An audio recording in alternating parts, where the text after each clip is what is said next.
Hi, I'm Paul Pasolka, Ivy Masters Learning Center at ivymasters.com, and today we're going to look at the 19th question from Digital SAT Test 3, Module 1, number 19 reads, which choice completes the text that it conforms to the conventions of standard English?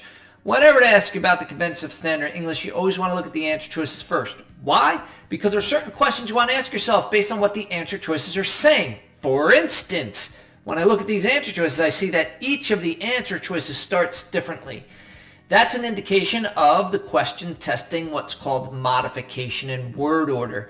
What does that mean? It means a phrase that modifies something must be next to what it modifies. That might sound like a foreign language to you, so what the heck does that mean? I cannot say barking loudly the tree had the dog's leash wrapped around it, because right after barking loudly I said the tree, and it makes it sound like the tree is barking. So that's wrong. Barking loudly the tree had the dog's leash wrapped around it. I also cannot say barking loudly the dog's leash was wrapped around the tree, because leashes don't bark. So after barking loudly, if I say the dog's leash, it sounds like the dog's leash is barking. Not happening.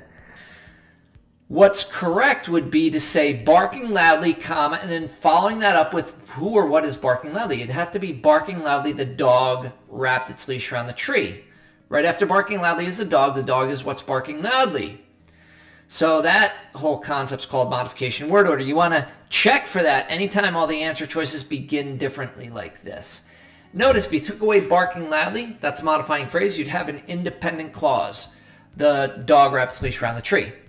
Let's take it to question 19.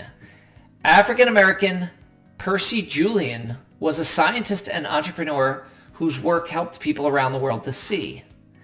Named in 1999 as one of the greatest achievements by U.S. chemists in the past 100 years, so what follows a comma has to be who or what was named in 1999 as one of the greatest achievements. The achievement has to come after the comma.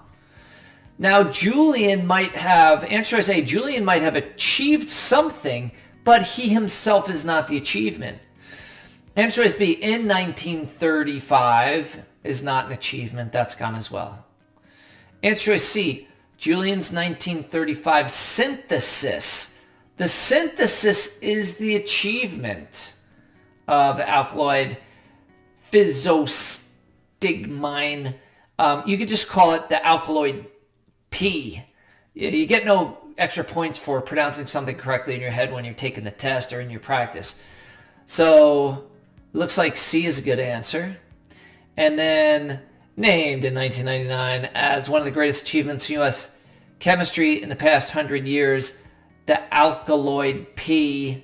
So it being an alkaloid is not an achievement. What you did with the alkaloid is the achievement. It looks like answer choice C is going to be correct. I'm going to read the entire sentence starting with named with answer choice C in place. Named in 1999 as one of the greatest achievements by a U.S. chemist in the past 100 years, Julian's 1935 synthesis of the alkaloid P led the first mass-produced treatment of glaucoma. C is going to be your correct answer.